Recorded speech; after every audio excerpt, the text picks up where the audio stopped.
Ted Williams wrote a book called The Science of Hitting.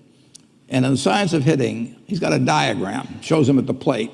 And he's got the strike zone divided into 77 squares, each the size of a baseball.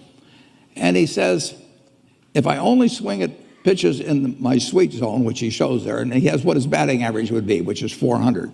If he had to swing at low outside pitches, but still in the strike zone, his average would be 230. He said the most important thing in hitting is waiting for the right pitch.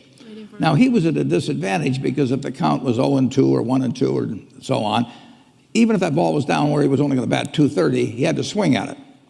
In investing, there's no called strikes. People can throw Microsoft at me and, you name it, any stock, General Motors, and I don't have to swing.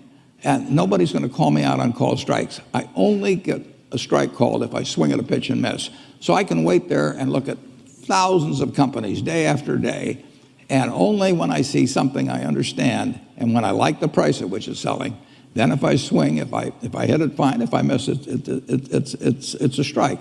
But it's an enormously advantageous game.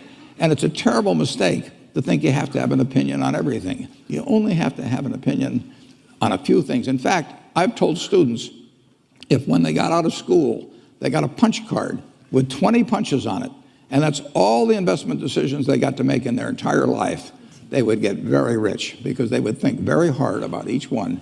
And you don't need 20 right decisions to get very rich.